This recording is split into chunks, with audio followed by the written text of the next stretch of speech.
안녕하세요. 몇 번이나 제 마음을 무너뜨렸던 힘든 일들을 모두 극복하고 가족들과 행복하게 살고 있는 60대 여성입니다. 원래 평범하게 사는 게 가장 어렵다고들 하죠. 10년 전부터 저에게 안 좋은 일이 연속으로 터지면서 나는 왜 남들처럼 평범하게 살지 못할까 많이 한탄했답니다.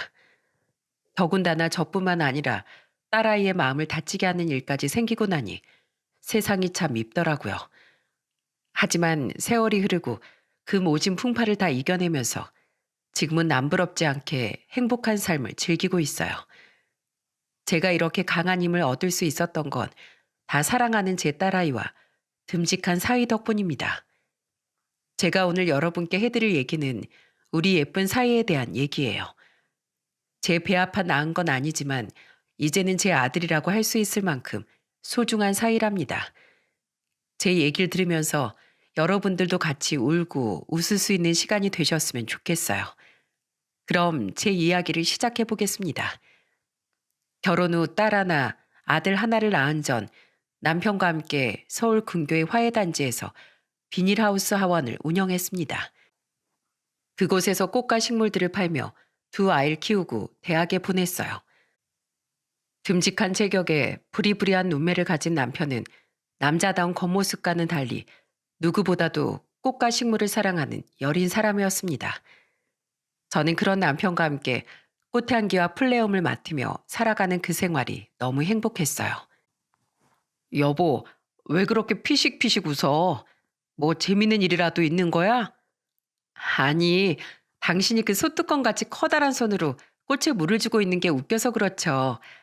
산적같이 무섭게 생긴 사람이 이파리 하나 다칠까 숨도 참아가며 조심하는 걸 보니 재미있어서요. 아무리 겉모습만 보고 판단하면 안 된다지만 당신은 참 의외라니까요. 그 옛날 당신이랑 선자리에서 만났을 때 겉모습만 보고 거절했다면 저 아마 후회했을 거예요. 남편은 꽃을 사랑하는 만큼 자상하고 섬세한 성격이라 아이들도 남편을 무척이나 좋아했습니다. 매일 근엄한 표정으로 야단치는 다른 집 아빠들과는 다르게 저희 남편은 항상 아이들에게 미소로 대했으니까요. 저는 정말 결혼을 잘했다는 생각이 들었습니다. 이런 행복 속에 살 수 있다면 남들보다 일찍 죽어도 여한이 없을 거라고 생각할 정도였죠. 그런데 제가 과분한 행복을 너무 오래 누렸던 탓일까요? 늘 웃음이 끊이질 않던 우리 집에 어느 날 충격적인 불행이 찾아오고 말았습니다. 여보, 이렇게 갑자기 날 두고 가버리면 어떡해요? 우리 애들 결혼해서 손주 낳는 건 같이 보기로 했잖아요. 나중에 진주 결혼할 때 부케도 당신이 예쁘게 만들어주기로 했으면서 이렇게 가버리면 어떡하냐고요. 여보, 이렇게 누워있지만 말고 제발 일어나서 대답 좀 해봐요. 제발요. 딸아이가 28살이 되던 해 남편은 췌장암으로 그만 세상을 떠나고 말았습니다. 너무 늦게 발견한 탓에 차마 손도 써보지 못하고 허망하게 가버렸어요. 남편을 한순간에 잃어버린 전 세상에 홀로 떨어진 기분에 화원 안에 있는 낡은 소파에 앉아 매일같이 울기만 했어요. 하늘도 무심하시지. 세상에 나쁜 사람이 얼마나 많은데 데려갈 사람이 아무리 없었어도 그렇지. 어떻게 우리 착한 진주 아빠를. 여보, 나 이제 어떻게 살아야 해요? 이 하원도 애들 키우는 것도 평생을 당신과 함께 해왔던 것들이잖아요. 난 당신이 없는 이 세상에서 살아갈 자신이 없어요. 제가 그렇게 슬픔에 빠져 지내는 동안 대기업 연구소에 취직해 일하고 있던 딸은 시간이 날 때마다 저에게 들러 위로를 해주곤 했어요. 하지만 남편을 잃은 충격이 너무나도 컸기에 딸의 위로는 별로 도움이 되지 못했죠. 그런데 어느 날 제가 있는 화원에 찾아온 딸이 대뜸 작은 화분 하나를 내밀더군요. 우리 화원에서 키우는 화분은 아닌데 갑자기 이걸 왜 주나 싶었죠. 저는 그 안에 피어있는 하얀 꽃을 멀뚱히 쳐다보고 있다가 딸아이에게 물었어요. 진주야, 이게 뭐니? 내가 자취방에서 키우던 캐모마일이야. 아빠만큼은 아니지만 나도 식물을 좋아하잖아. 식물이 키우고 싶으면 엄마한테 말을 하지. 여기 있는 것 중에 하나 가져가서 키우면 되는데. 그런데 갑자기 이건 왜 주는 거니? 엄마, 캐모마일의 꽃말이 역경을 이겨내는 강인한 힘이래. 그리고 그거 알아? 캐모마일 향기를 맡으면 정신이 안정되는 효과가 있대. 그래서 불면증에도 좋다고 하더라고. 엄마 요즘에 잠 잘 못 자잖아. 그래서 엄마 주려고 가져온 거야? 어, 원래는 회사에서 일이 너무 힘들 때마다 이거 보면서 기분 전환하려고 키운 건데 지금은 나보단 엄마에게 더 필요한 것 같아서. 엄마, 아빠가 갑자기 없어져서 너무 허전하고 슬프지? 왜 아니겠어. 엄마랑 아빠가 얼마나 사이가 좋았는진 우리 동네 사람들도 다 아는데. 그런데 엄마, 비록 우리 눈에 보이진 않지만 아빠는 항상 우리 곁에 있다는 거 잊지 마. 난 지금도 아빠가 내 옆에 있는 게 느껴지거든. 봐봐. 아빠가 정성 들여 키운 이 식물들 하나하나에 아빠의 손길이 그리고 숨결이 안 닿은 곳이 없잖아. 그러니까 엄마, 이 캐모마일의 꽃말처럼 우리 강인한 마음으로 이 힘든 시간을 이겨내보자. 어? 그래야지 하늘나라에 계신 아빠도 예전처럼 밝게 웃으실 거야. 역시 그 아빠의 그 딸이라고 평소에 꽃말을 하나씩 저에게 가르쳐주며 이 작은 생명에 얼마나 좋은 의미가 있는지 얘기하던 남편의 모습이 떠오르더군요. 그제야 저는 눈물을 닦고 딸아이가 얘기한 대로 남편의 흔적이 가득한 화원의 모습을 둘러보았습니다. 그 커다란 손으로 이파리에 쌓인 먼지를 닦고 화분을 갈고 물을 주던 그 모습이 생생히 떠올랐어요. 남편이 길가에서 주워와 깨끗이 닦아놓은 이 소파도 구멍 뚫린 비닐하우스에 손수 수선한 흔적도 그 어느 곳을 둘러봐도 전부 다 남편의 손길이 안 닿은 곳이 없더라고요. 그런데 그때 잎이 병들어 노랗게 변해 있는 금전수 화분 하나가 제 눈에 들어왔습니다. 워낙에 튼튼해서 물만 가끔 줘도 잘 사는 나무인데 제가 슬픔에만 잠겨 얼마나 관리를 안 했으면 저렇게 됐을까 싶더라고요. 그제서야 저는 남편과 그 오랜 세월 가까운 이 화원을 제가 망치고 있다는 생각이 들었습니다. 저는 딸아이가 건네준 캐모마일 꽃을 내려다보며 결심했습니다. 힘을 내서 이 역경을 이겨내겠다고. 남편이 그동안 우리 가족을 위해 헌신하고 노력했던 만큼 저도 가족을 위해 꼭 일어서겠다고요. 나중에 하늘나라에서 다시 남편을 만나게 될 때 혼자서도 애들 다 결혼시키고 손주까지 돌봐주며 잘 살아왔다고 뿌듯하게 얘기할 수 있도록 말이죠. 그 후 저는 다시 일상을 되찾고 열심히 화원을 운영했습니다. 처음엔 예쁘게 핀 꽃을 볼 때마다 남편이 떠올라 남몰래 우는 일도 많았지만 그것도 몇 년이 지나고 나니 괜찮아지더군요. 이제는 예전에 남편이 그랬던 것처럼 예쁘게 커가는 식물을 보며 웃기도 하고 꽃을 친구 삼아 말을 걸어보기도 하며 즐겁게 지낼 수 있게 되었어요. 그렇게 몇 년이 지난 어느 날 딸아이가 결혼할 사람이라며 남자친구를 데리고 왔어요. 영화 모임에서 만났다는 예비 사위의 첫인상은 제 마음에 쏙 들었습니다. 어머니, 처음 뵙겠습니다. 진주 남자친구 이신우라고 합니다. 아, 그리고 이건 영양제인데요. 진주가 어머님 건강을 많이 신경 쓰는 것 같아서 제가 나름 좋은 걸로 챙겨봤는데 마음에 드실지 모르겠네요. 예비사위는 그렇게 말하며 양손에 바리바리 싸들고 온 영양제를 제게 건네주었어요. 헌실한 키에 서글서글한 눈매, 뿔테 안경을 낀 그 모습이 딴짓이라곤 절대 안 할 것 같은 모범생처럼 보여 더욱 마음에 들었던 것 같아요. 직업이 의사라고 했는데 직업도 직업이지만 특히나 식사 자리에서 우리 딸아이를 챙겨주는 그 모습이 너무 다정해 보여서 마음에 쏙 들었답니다. 자, 내가 살 발라줄게. 이거 먹어. 내가 잘 바르긴 했는데 혹시라도 가시가 있을 수도 있으니까 꼭꼭 씹어 먹고. 아이고, 괜찮아? 아이, 그러게 천천히 먹어야지. 일단 내 물 먼저 마시고 있어. 어머니, 진주가 살에 들려서 물이 더 필요할 것 같아요. 혹시 제가 냉장고에서 물 좀 꺼내와도 될까요? 우리 딸아이를 마치 보물처럼 아껴주는 예비 사위의 모습에 저도 모르게 입꼬리가 올라가더군요. 그런데 기분이 좋은 것도 잠시, 저렇게 착하고 직업도 좋은 사람이 왜 평범한 우리 딸과 만나는지 이해가 되지 않았습니다. 그런데 자네, 그렇게 좋은 직업을 가졌으면서 우리 진주를 만나는 이유가 뭔가? 옛말에 의사 사위를 두려면 열쇠 세 개를 줘야 한다는 말도 있지 않은가? 그런데 우리 집은 알다시피 그럴 만한 여유도 없고 또 진주도 자네처럼 전문직은커녕 그냥 평범한 연구원인데 말이야. 아이, 열쇠 세 개라뇨. 전 그런 건 신경 쓰지 않습니다. 어머니, 저는 진주라는 사람 그 자체가 좋아서 결혼하려고 하는 거예요.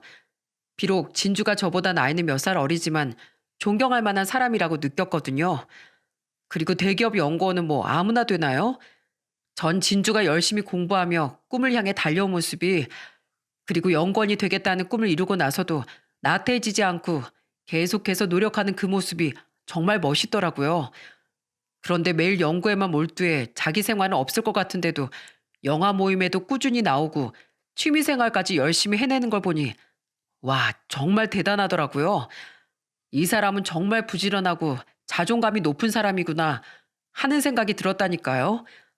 거기에 성격도 상냥하고 얼굴도 세상에서 제일 예쁜데 어떻게 제가 안 좋아할 수 있겠어요?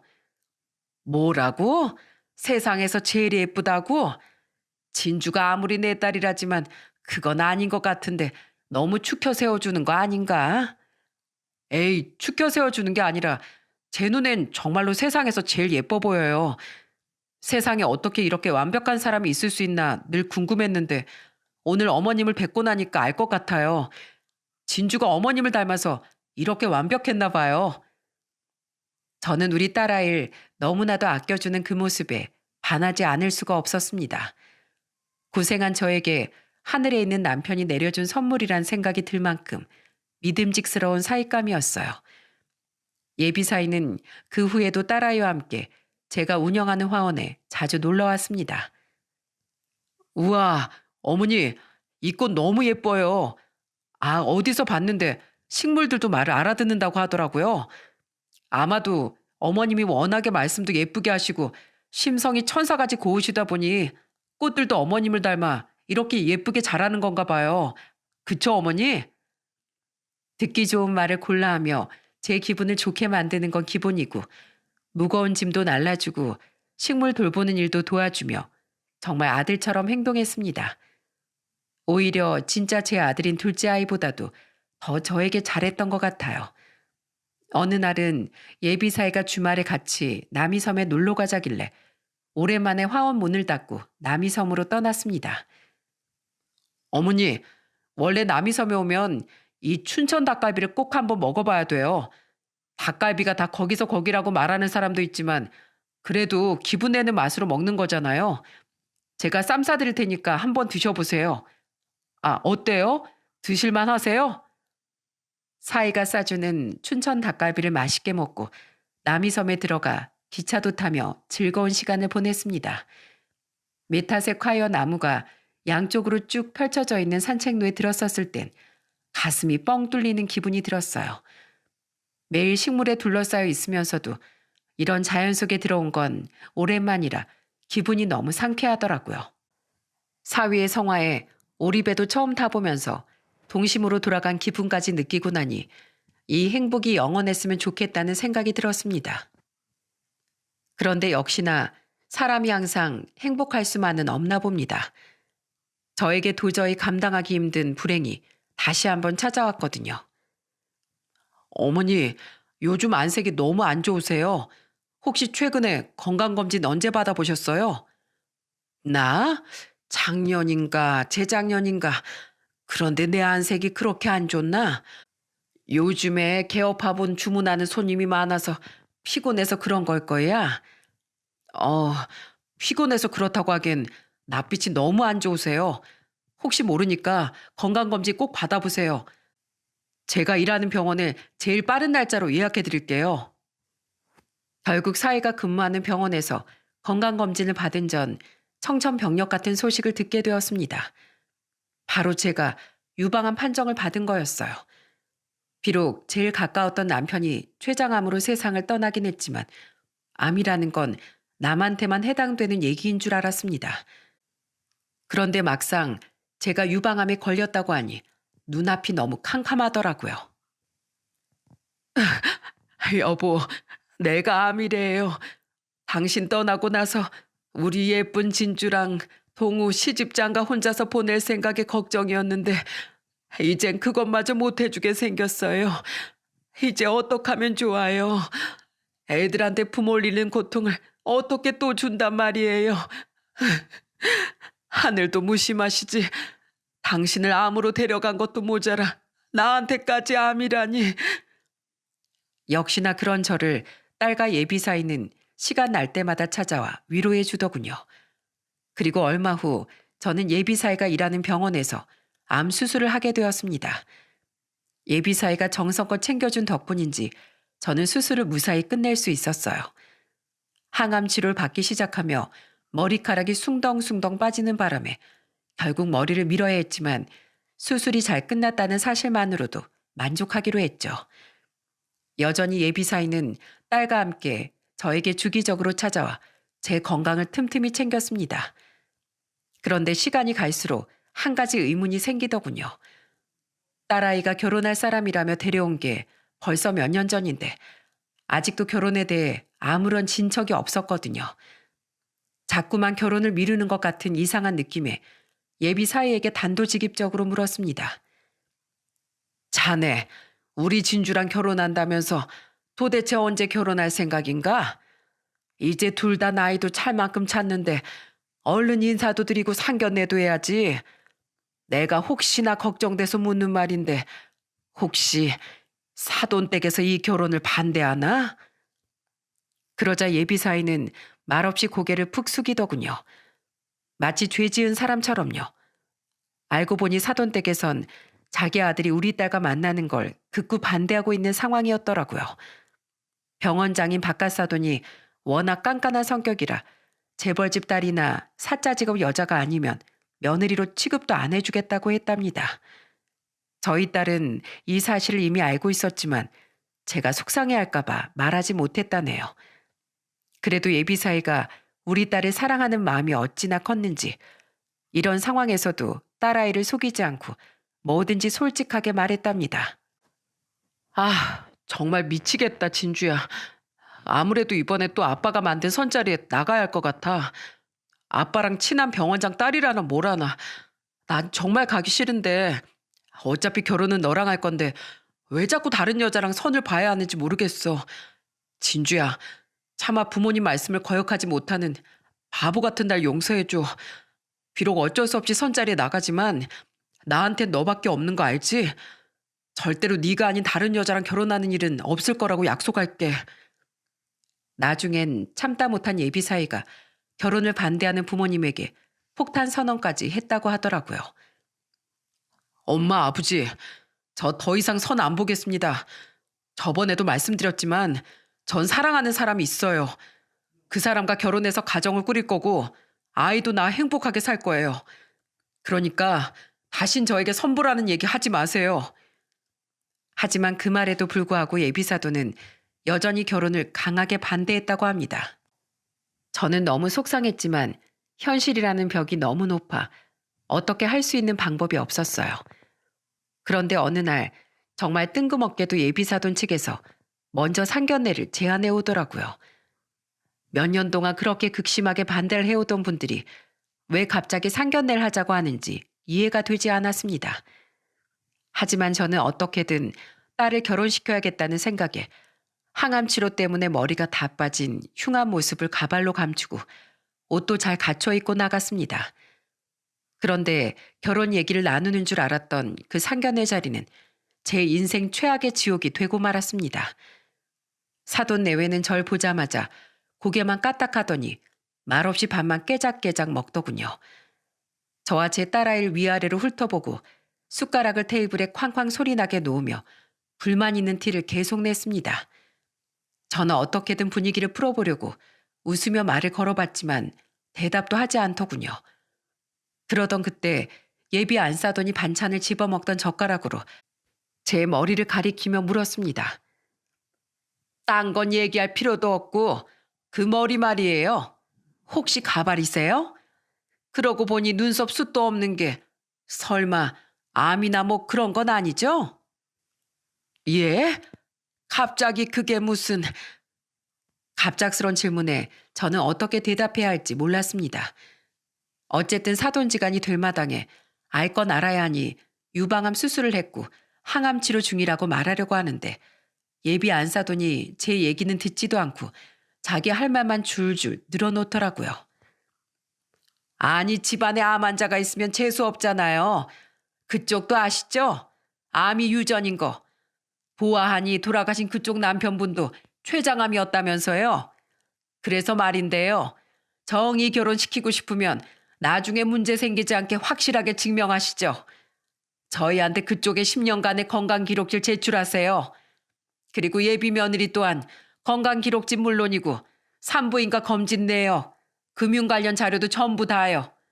모아놓은 돈은 얼마가 있는지 통장 전부 까시고요. 대출이 있으면 대출 내역서도 첨부하세요. 그럼 우리가 이 결혼 시킬지 말지 생각해 볼 테니까요. 아시겠어요?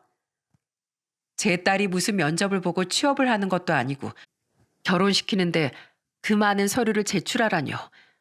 사람을 무시하는 것도 정도가 있지. 이게 말이 됩니까?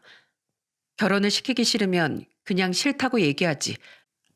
왜 상견례라면서 사람을 불러내서 모욕을 주냔 말이죠. 저는 만약에 둘이 결혼을 시키게 되더라도 할 말은 해야겠다는 생각이 들었습니다. 여기서 제가 지고 들어가면 우리 딸아이가 저 집안에서 얼마나 무시당하며 살지 뻔히 보였으니까요. 예, 저 암 걸린 거 맞는데요. 왜요? 그것 때문에 사돈 자격 안 됩니까? 당신이 말한 그 서류들 하나라도 제출 못하면 이 결혼 못 시키겠다 이겁니까? 당연하죠. 우리 신우가 얼마나 귀한 아들인데 그런 것도 하나 없이 변변치 않은 집구석이랑 뭘 믿고 결혼을 시키겠습니까? 잘난 의사 사이 얻고 싶으면 그 정도는 기본으로 해야죠. 아, 됐어요. 서류 달라는 게 그렇게 기분 나쁘면 주지 마세요. 결혼 안 시키면 그만이니까. 참나, 설설 기어도 모자랄 판에 뻔뻔하게 뭐 하는 짓이야 진짜. 우리 아들이 하도 한 번만 만나달라고 사정사정하길래 바쁜 시간 쪼개서 겨우 나왔더니 지들 주제도 모르고 이게 뭐야? 뭐 더 말할 것도 없네요. 그냥 파혼하는 걸로 하고 각자 갈 길 가시죠. 뭐라고요? 주제를 모른다고요? 이 보세요. 의사 아들 둬서 콧대가 하늘까지 올라간 건 알겠는데 말이 너무 심하네요. 당신 아들만 귀한 아들입니까? 내 딸도 세상에서 제일 귀한 딸아이라고요. 그동안 예비사이가 우리 딸한테 너무 잘하길래 예뻐했는데 이렇게 상종 못할 부모 밑에서 자란 줄 알았으면 내가 먼저 이 결혼 반대했을 겁니다. 뭐요? 상종 못할 부모라고요? 이런 교양 없는 인간이 있나? 하, 교양? 지금 교양이라고 했습니까? 처음 보는 사람한테 대뜸 가발이니 뭐니 우리 남편이 암으로 죽은 거 뻔히 다 알면서 암 환자가 있으면 재수 없다고 말하는 당신은 교양이 아주 차고 넘치시나 보죠? 이봐요. 사람이 할 말이 있고 못할 말이 있는 겁니다. 아무리 돈이 많고 직업이 좋으면 뭐합니까? 인간성은 길거리에 굴러다니는 쓰레기보다도 못한데. 참나, 쓰레기라고? 당신 말 다 했어? 어디서 배워먹지 못한 년이 누구더러 쓰레기래? 그래요. 나 그쪽들보다 많이 못 배운 건 사실이에요. 돈도 많고 잘난 그쪽 집안과는 다르게 조그만 화원 하나 가지고 있는 게 전부라고요. 그런데요. 적어도 사람에 대한 예절, 인간으로서의 소양, 옳고 그른 걸 구분하는 능력은 그쪽들보다 훨씬 뛰어난 것 같네요. 아니, 이 여편 내가 진짜 보자 하니까. 그쪽 바깥 양반이 운영하는 병원이 어딘지 몰라도 거기서 치료받는 환자들이 참 불쌍하네요. 돈 없다고 이렇게 사람을 무시하는데 환자들한테도 똑같이 하지 않겠어요? 어디 한번 그 병원에서 암 수술 받는 환자들과 그 가족들한테도 똑같이 말해보시죠. 집안에 암 환자가 있어서 재수 없겠다고요. 어차피 자식을 낳아도 암이 유전될 게 뻔하니 애도 낳지 않고 결혼도 하지 말라고요. 그런데 그렇게 말 못하시겠죠? 당신들이 그렇게 쓰레기 취급하는 암 환자들이 갖다 바치는 병원비가 없으면 병원장이라는 그 잘난 자리도 유지하지 못할 테니까요.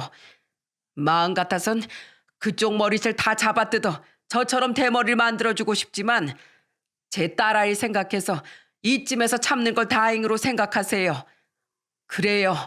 더 이상 대화해봤자 입만 아프고 그쪽 말대로 파혼합시다. 저도 이런 쓰레기 같은 집안에 우리 진주 보낼 생각은 추워도 없으니까요. 저는 얼굴이 시뻘겋게 달아오른 그들에게 할 말을 마구 퍼붓고서는 딸아이의 손을 붙잡고 그 자리를 박차고 나왔습니다. 그런데 예비사이가 대뜸 벌떡 일어서더니 자기 부모에게 악을 쓰며 화를 내더라고요. 착하고 자상하기만 한 예비사이의 그런 모습을 보는 건 처음이었습니다. 진짜 지긋지긋하네. 어떻게 상견례 자리에서까지 이러실 수가 있어요. 여태까지 당신들이 하라는 거 다 했잖아요. 공부하라고 해서 공부하고 대학도 당신들이 원하는 대학에 갔잖아요. 무조건 아버지처럼 의사가 돼야 된다고 해서 하기 싫은 거 다 참아가며 의사 됐잖아. 내 꿈도 다 포기하고 꼭두각시 인형처럼 당신들이 시키는 대로 다 했잖아. 그런데 이젠 내가 사랑하는 사람과 결혼도 못하게 해? 내가 이루고 싶은 가정은 따로 있는데 그것까지 포기하라고? 난 사람도 아니야? 진짜 더 이상은 못 참겠네. 예비사이는 그렇게 소리를 지른 후 저와 딸아이를 따라 나왔습니다. 예비사이를 집에 돌려보내려고 했지만 저희 집 거실에 무릎까지 꿇은 채 버티더군요. 저는 가슴이 너무 답답해 미칠 것만 같았습니다. 평소에 술은 입에도 대지 않지만 그날만큼은 술을 마시지 않고서는 버티기가 힘들 것 같았어요. 결국 딸아이에게 술을 사오라고 시킨 후 예비사이와 마주 앉아 술 한 잔을 하며 이야기를 나누었습니다. 어머니, 저희 부모님이 어떤 분들인지 아까 보셨죠? 전 살면서 한 번도 행복한 적이 없었어요. 제 마음대로 할 수 있는 건 아무것도 없었거든요. 사실 제 꿈은 원래 영화 감독이 되는 거였어요. 어릴 때부터 영화 보는 걸 너무 좋아했고 나중에 크면 저도 멋있는 영화를 만들고 싶었거든요. 그런데 부모님은 그런 제 꿈을 무시하며 무조건 의사가 되어야 한다고 강요하셨죠. 학교 시험에서 한 개라도 틀려오는 날엔 회초리로 종아리를 맞아야 했습니다. 잠잘 시간이 없어서 매일 학교에서 졸면서도 5개나 되는 과외를 빠짐없이 해야 했죠. 의대에 가기 싫다고 처음으로 부모님께 대들었을 땐 정말 죽도록 맞았던 기억이 있어요. 저는 그런 제 삶이 너무 불행했지만 부모님을 실망시키고 싶지 않다는 마음에 억지로 의대에 갔습니다. 그리고 의사가 되었죠. 그 후엔 어땠는 줄 아세요? 의사로 일하는 시간은 저에게 매일 지옥이었어요. 고통에 찬 환자들의 신음소리를 들을 때마다, 위독한 환자의 심장이 멈추는 걸 볼 때마다 정말 죽고 싶을 만큼 우울했으니까요. 환자를 살려야 한다는 사명감이요? 물론 있었죠. 하지만 그건 그냥 제 직업에 대한 의무감일 뿐 저는 제게 맞지 않는 옷이라는 걸 너무나도 잘 알고 있었어요. 그렇다고 환자를 돈으로만 보는 것도 못하겠더라고요. 그냥 모든 게 다 저에겐 지옥이었어요. 매일 밤에 지친 몸으로 침대에 누울 때마다 제 존재는 과연 무엇일까 고민했어요. 한 병원의 의사이자 부모님의 잘난 아들. 그런데 아무리 생각해봐도 그것뿐이더라고요. 저라는 존재 자체는 이 세상에 없는 것 같았어요. 전 그냥 부모님이 마음대로 조종하는 꼭두각시 인형, 그 이상도 이하도 아니었다고요.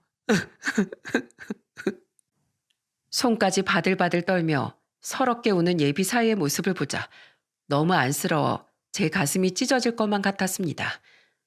하지만 아무리 그렇다고 해도 쉽게 애들을 결혼시키기엔 고민이 되었어요. 그쪽 집안에서 반대하는 것도 문제였지만 결혼을 시킨다고 해도 우리 딸아이한테 얼마나 심하게 대할지 눈에 뻔히 보였으니까요. 착잡한 마음을 감출 수 없어 한숨만 푹푹 내쉬고 있는데 문득 TV장 위에 올려진 작은 통 여러 개가 보이더군요. 그건 바로 예비사이가 사다 준 영양제였습니다. 처음 우리 집에 인사하러 왔을 때부터 시작해 매번 떨어지지 않게 저에게 영양제를 챙겨주곤 했거든요. 그걸 보자 저는 답답했던 마음이 차분하게 가라앉으면서 제가 뭘 해야 할지 판단이 서더군요. 네, 저는 그렇게 예비 사회를 받아들이기로 했습니다. 앞으로 많은 고난이 있겠지만 그동안 그 아이가 보여준 진심 어린 모습을 믿었거든요. 저는 제 사윗감으로 그리고 제 딸의 남편감으로 그를 놓치고 싶지 않았습니다. 그래서 저는 예비 사위에게 너를 사위로 받아들이기로 했다고. 그런데 사돈 어른들은 어떻게 할 생각이냐고 물었습니다. 그건 걱정 마세요. 제가 오늘 집에 가서 결판을 내고 오겠습니다. 진주와 결혼하겠다고 마지막으로 통보하고 꼭 허락을 받아내고 말게요. 만약 그런데도 저희 부모님이 끝까지 반대를 하신다면 그럼 마지막 남은 방법을 쓰겠습니다. 부모님과 연을 끊고 진주와 결혼할 거예요. 더 이상은 부모님이 제 인생을 마음대로 조종하게 둘 수 없으니까요. 예비 사위는 비장한 표정으로 그렇게 말한 후 곧장 집으로 돌아갔습니다. 그런데 다음 날 저희 집으로 돌아온 예비 사위의 표정이 좋지 않았습니다. 어깨가 축 늘어져 있는 걸 보니 역시나 허락을 받지 못한 것 같더라고요. 착잡한 마음으로 바라보고 있는데 예비 사위는 저를 앉혀두고 이런 말을 하더군요. 어머니, 어쩔 수 없이 마지막 방법을 쓰고 왔습니다. 저요, 더 이상 그 집 자식 안 하기로 했어요. 결혼만 시켜주면 이 지긋지긋한 의사 생활도 군말 없이 하겠다고 제 꿈도 다 졌고 부모님이 하라는 대로 다 하겠다고 했는데도 절 호적에서 파버리겠다고 의사 면허도 당장 반납하고 나가라고 큰 소리로 호통을 치시는 걸 보니 설득은 불가능하겠다는 생각이 들더라고요. 그래서요, 어머니, 아니 장모님, 저 아버지께 의사 면허증 반납하고 왔습니다. 이젠 더 이상 부모님의 꼭두가시 인형이 아니라 이신우, 저 자신으로 살 테니 호적에서 파버리시라고 했어요. 이젠 저도 제 꿈을 지키고 제 가정도 지키면서 살아갈 거라고요. 예비사인 그렇게 말하고선 어깨를 들썩이고 숨이 넘어가도록 오열을 했습니다. 아무리 부모님에게 얽매이고 살아왔다고 하지만 부모 자식 간의 천륜을 하루아침에 끊는다는 게 어찌 쉬운 일이겠습니까? 당당하게 의사 면허증을 던지고 왔겠지만 아마 그 속은 이미 까맣게 타버렸겠죠. 그런 사위에게 제가 해줄 수 있는 건 그저 꼭 안아주고 마음속으로 응원해주는 것뿐이었습니다. 그날 저와 딸아이 그리고 사위는 셋이서 부둥켜 안고 해가 중천에 뜰 때까지 울었던 것 같아요. 그날 이후 딸아이는 자취방을 정리하고 사위와 함께 저희 집에 들어와 살았습니다. 혼주석을 비운 채 결혼식을 올리는 게 영 마음에 걸려서 결혼식은 올리지 못했지만 혼인신고를 하고 둘이서 알콩달콩 지냈어요. 그리고 의사 일을 그만둔 사위는 밑바닥부터 영화 일을 시작했죠. 딸은 사위가 영화 감독의 꿈을 차근차근 이뤄 나갈 수 있도록 뒷바라지를 시작했습니다. 사위는 자신보다 한참 어린 사람들 밑에서 잡일부터 하느라 몸고생 마음고생이 많았을 텐데도 여전히 저와 딸에게 잘해주었습니다. 에이 어머니, 이런 무거운 거 들지 마시라고 했잖아요. 집안에 이렇게 듬직한 남자가 있는데 왜 어머님이 이런 걸 하세요? 안 그래도 병원 다니시느라 기운도 없으실 텐데 이런 힘든 일 하다가 아프시면 제 마음이 너무 속상하잖아요. 어머니, 어깨 시원하세요? 아프면 말씀하셔야 돼요. 아셨죠? 원래 나이 들면 근육이 뻣뻣해지니까 이쪽을 잘 풀어주셔야 돼요. 앞으로 매일 어머니 전용 마사지사 이신우가 시원하게 주물러 드릴 테니까 저 믿고 맡겨주세요. 아참, 마사지 비용은 어머니가 끓여주시는 맛있는 된장찌개입니다. 일주일에 한 번만 지불하시면 돼요. 날이 갈수록 저는 사위를 받아들이기로 결심한 저의 선택이 얼마나 잘한 일이었는지 깨닫게 되었어요. 어찌나 저에게 살갑게 자라는지 밖에 나가면 진짜 아들인 줄 알 정도였으니까요. 저는 여전히 항암치료를 받고 있긴 했지만 딸과 사위 덕분에 매일 즐거워서 그런지 빠르게 증세가 나아졌습니다. 의사 말이 1년 정도만 더 열심히 치료받으면 완치 판정도 받을 수 있을 거라고 하네요. 그런데 이런 행복한 시간 속에서도 단 한 가지 마음에 걸리는 게 있었어요. 그건 바로 둘이 결혼식을 올리지 못했다는 거였습니다. 혼인신고를 하고 법적으로는 부부였지만 인생에 단 한 번뿐인 결혼식을 못했다는 게 너무 안쓰러웠어요. 신랑 혼주석을 비우고라도 결혼식을 올려줄까도 생각했지만 아무래도 그건 아닌 것 같아 계속 마음 한편에 담아두기만 했습니다. 그렇게 사위랑 지낸 지도 어느덧 4년이 지난 어느 날 갑자기 제가 운영하는 하원에 깜짝 놀랄 만한 손님이 찾아왔습니다. 문을 열고선 쭈뼛거리며 들어온 건 다름 아닌 안사돈이었어요. 겨우 한 번밖에 안 본 얼굴이었지만 어찌 그 얼굴을 잊을 수가 있겠습니까? 기분 좋게 꽃을 다듬고 있던 전 그 얼굴을 보자마자 욕이라도 내뱉고 싶은 걸 겨우 참았습니다. 그런데 황당하게도 안사돈은 절 보자마자 90도로 고개를 숙이며 인사를 하더군요. 상견례 때는 그렇게 아나무인으로 절 무시하던 사람이 이제 와서 저에게 고개를 숙이다니요. 정말 경악스럽게 그지없었습니다. 안녕하세요. 오랜만입니다. 혹시 차 한 잔만 부탁드려도 될까요? 저는 당장이라도 그 여자를 내쫓고 싶었지만 뭔가 변한 듯한 태도에 무슨 일인지 얘기라도 들어보기 위해 차를 내줬어요. 사부인, 꽃이 너무 예쁘네요. 이런 데서 근무하시니까 마음이 너무 편하고 좋으시겠어요. 그런데 그 여자는 본론은 얘기하지 않고 말을 빙빙 돌리더군요. 저는 그런 여자와 수다 같은 건 떨고 싶지 않아 말을 뚝 잘랐습니다. 여기 찾아오신 이유가 뭡니까? 그러자 안사도는 갑자기 훌쩍이기 시작하더니 손수건을 꺼내 눈물을 닦더군요.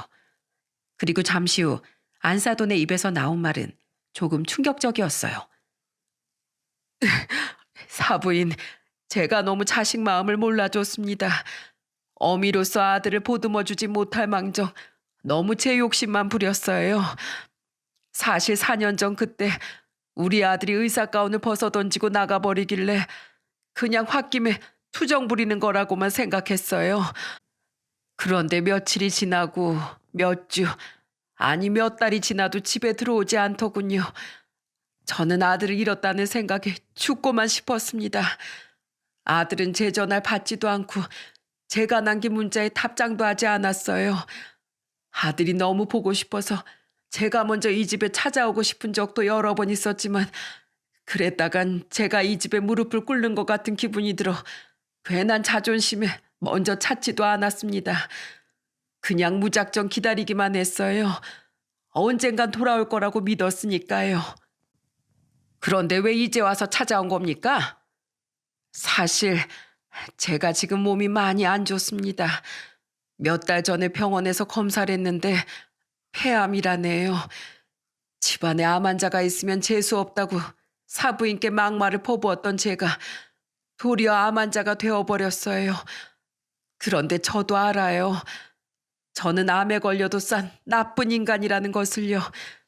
하지만 저도 부모인지라 병상에 누워서 외롭게 시간을 보내고 있자니 아들 생각이 많이 나더군요. 얼마 전에 너무 아들이 보고 싶어서 집에 있는 앨범을 전부 다 꺼내서 들여다보았어요. 그 똘망똘망하던 초등학교 시절부터 볼에 여드름이 삐쭉 올라온 고등학교 시절까지 그 사진들을 보자 그 어리고 착한 아이에게 제가 여태까지 무슨 짓을 한 건지 후회가 되더라고요. 처음 아들이 태어났을 때 너무 예뻐서 넌 건강하기만 하면 된다고 엄마가 너 하고 싶은 거 다 하게 해주겠다고 약속했는데 제가 그 약속을 어겨버린 거죠. 그런데 눈에 넣어도 안 아픈 제 아이에게 그런 못된 짓만 했으니 전 천벌을 받아도 싼 엄마입니다.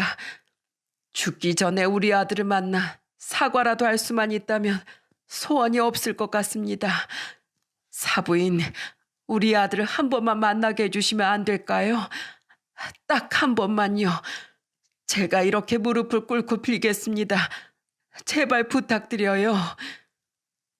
참 사람 일은 알 수 없다더니 암 환자인 저에게 막말을 하던 안사돈이 폐암이라뇨. 저는 답답한 마음에 한숨만 내쉬었습니다. 그런데 죽은 사람 소원도 들어준다는데 산 사람 소원을 못 들어주겠습니까? 4년 전 그 일 때문에 아직도 안사돈이 괘씸하긴 했지만 그래도 모자지간에 천륜을 끊는 것도 도리가 아니라 안사돈이 사회와 만날 수 있는 자리를 마련해 주기로 했어요. 자네 이번 주 토요일에 일 안 나가지? 생각해보니 그날이 자네가 우리 집에 온 지 4주년이 되는 날이더라고. 오랜만에 우리 외식이나 한번 하세. 네? 평소엔 외식하러 가자고 해도 돈 아깝다고 안 가시던 분이 제가 이 집에 온 기념일까지 챙겨주시는 거예요? 와, 저 진짜 장가 잘 온 것 같아요. 에이, 기분이다. 이번 외식은 제가 쏠게요. 장모님 드시고 싶으신 거 있으면 얼마든지 말씀하세요. 사위에게 안사돈을 만나보라고 말하면 안 만날 게 뻔했기 때문에 우리끼리 외식을 하는 척 사위를 식당으로 불러냈습니다. 그리고 외식 당일 저는 먼저 식당에 도착한 사위에게 문자를 보냈죠. 자네, 거짓말해서 미안하네.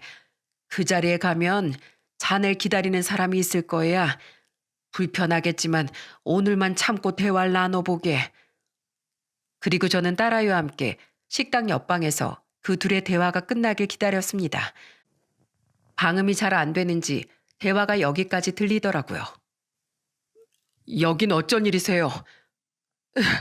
아들아, 정말 미안하다. 이 엄마가 너에게 그동안 못된 짓만 골라 했구나. 네가 그렇게 마음고생하는 줄도 모르고 내 마음대로 널 휘두르려고만 했어. 의사 남편을 둔 내가 의사 아들까지 두면 남들 머리 꼭대기에 설 줄 알고 그랬단다. 이 못난 애미가 너에게 씻을 수 없는 상처를 너무 많이 줬어. 이제 와서 갑자기 그런 말을 하시는 이유가 뭐예요? 전 진주랑 결혼해서 행복하게 잘 사고 있다고요. 전 호적에서 파버리고 이제 아들로 취급 안 하겠다면서요? 그건 그렇게 하면 네가 우리 말을 들을 거라고 생각해서 그랬던 거야. 절대로 널 불행하게 만들고 싶은 생각은 없었어. 누구보다도 착한 네가 부모 말을 거역할 거라곤 생각하지 못했으니까. 그런데 아들아, 나 지금 정말 후회하고 있다. 너의 꿈을 마음대로 꺾어버린 걸. 그리고 사랑하는 사람과 가정도 이루지 못하게 반대한 걸 말이야. 아들아, 너무 늦었지만 날 용서해 줄 순 없겠니? 이제 와서 그러셔봤자 달라지는 거 없어요. 그러게 진즉에 제 마음을 알아주셨어야죠. 저는 30년이 넘는 세월을 엄마 아버지한테 휘둘리면서 살았다고요. 4년 동안 한 번도 저에게 사과하러 찾아오신 적 없으면서 다 늦게 이러시는 이유가 도대체 뭐예요? 아들아, 사실 나 살 날이 얼마 남지 않았다. 의사가 그러는데 내가 폐암이래. 아픈 것도 무서웠지만 더 무서운 게 따로 있더구나. 혹시나 내가 죽기 전에 너에게 용서를 빌지 못할까 봐. 네 얼굴도 보지 못하고 이 세상을 떠나게 될까 봐. 그게 제일 두려웠어. 아프니까 불쌍하게 봐달라고 찾아온 게 아니야. 그냥 눈 꼭 감고 이 못난 애미를 한 번만 용서해다오. 그럼 더 이상 널 괴롭히지 않고 죽는 날까지 너의 행복을 빌어주마. 뭐라고요? 폐암이요? 엄마, 그걸 이제 얘기하시면 어떡해요? 언제부턴데요? 얼마나 진행이 된 거냐고요? 아무리 미운 부모지만 큰 병에 걸렸다는 소리에 사위는 오열까지 하며 안사돈을 걱정하더라고요. 역시 부모 자식 간의 천류는 쉽게 끊을 수 없나 봅니다. 둘은 그 후에도 많은 얘기를 나누며 그간 못 풀었던 회포를 풀었습니다. 한참 시간이 지난 후 저와 딸아이가 그 방에 들어갔을 땐 이미 화해를 다했는지 두 모자가 손을 잡고 있더라고요. 두 분 얘기 잘 나누셨습니까? 얼마나 울었는지 눈이 퉁퉁 부어있던 안사도는 대뜸 제 딸아이의 손을 잡았어요. 며느라, 내가 미안하다. 너도 똑같이 훌륭하신 부모님 밑에서 귀하게 자랐는데 내가 너한테 너무 못되게 굴었구나. 이렇게 우리 신우한테 꼭 맞는 짝인 줄도 모르고. 진작 이렇게 제 손을 잡아주시지 그러셨어요. 상견례를 했던 그날 이렇게 제 손을 잡아주셨다면 다 같이 행복하게 지낼 수 있었잖아요. 며느라, 우리 예쁜 며느라, 내가 너무 미안하다. 네가 받은 상처를 내가 어떻게 보상해줘야 할지 모르겠구나. 우리 예쁜 며느리 이름이 진주라고 했지? 여태까지 며느리 이름도 제대로 알지 못했다니. 난 정말 시어머니 자격도 없는 사람이야. 며느라, 정말 못된 시험이지만 이런 나에게도 어머니라고 불러줄 수 있겠니? 네, 어머니가 일 너무 예뻐해서 그러셨다는 거 이젠 조금 알아요.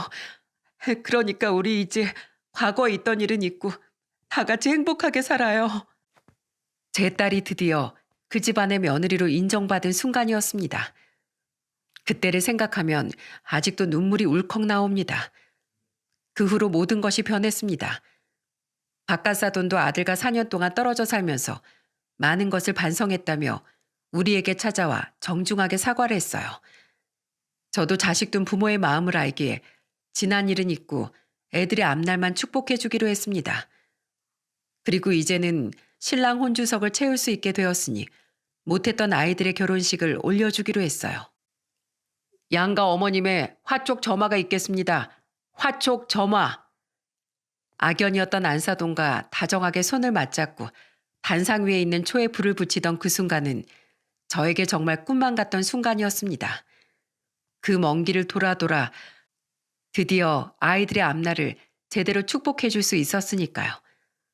그렇게 우리 딸과 사위는 많은 사람들의 축복 속에 무사히 결혼식을 끝내고 정식으로 부부가 되었답니다. 그리고 벌써 또 2년이 지났네요. 둘은 아직도 신혼부부처럼 알콩달콩하게 살고 있고 사이도 변하지 않고 저에게 잘하고 있습니다. 정말 기쁜 소식은 안사돈의 병세가 점점 호전되고 있다는 점이에요. 애들과 화해하고 마음이 편해져서 그런지 몰라도 정말 잘된 일이었죠. 안사돈은 저랑도 많이 친해져서 틈만 나면 저희 화원에 놀러와 꽃에 물을 주며 여유로운 시간을 보내다 가곤 합니다. 사부인, 이번 주 일요일에 영화관 가는 거 잊지 않으셨죠? 우리 사이 첫 데뷔작인데 우리가 가서 응원해줘야 되잖아요. 사이가 밑바닥부터 영화일을 시작한 지 언 6년째. 비록 감독은 아니지만 조연출로서 영화계 데뷔를 하게 됐답니다. 우린 이 기쁜 순간을 함께 나누고자 사돈 네와 함께 다 같이 영화를 보러 갔어요. 그렇게 영화일을 반대하던 사돈 네외가 영화가 끝나자마자 눈시울이 붉어져 사위를 꼭 안아주는 걸 보니 이제 행복할 일만 남았다는 생각이 들더라고요. 아, 그러고 보니 좋은 소식을 하나 빼먹었네요. 저 드디어 유방암 완치 판정받았습니다. 이제는 건강하게 운동도 하면서 아이들과 행복하게 살아갈 거예요. 여러분, 제가 이 사연을 보내게 된 이유는 어떤 힘든 상황에서도 이겨낼 수 있는 힘이 있다는 걸 알려드리기 위해서예요. 딸아이가 제게 선물했던 캐모마일의 꽃말처럼 여러분께도 역경을 이겨내는 강인한 힘이 반드시 내면에 있을 거라고 믿습니다. 여러분, 이번 주말엔 작은 화분을 하나 사서 캐모마일 씨앗을 한번 심어보는 건 어떨까요? 그 씨앗이 싹을 틔우고 꽃을 피워 여러분의 삶에 좋은 기운만 가져다 줄 수 있도록요. 여기까지 제 얘기 들어주셔서 감사합니다. 여러분의 가정에 항상 평온이 가득하시길 바랍니다.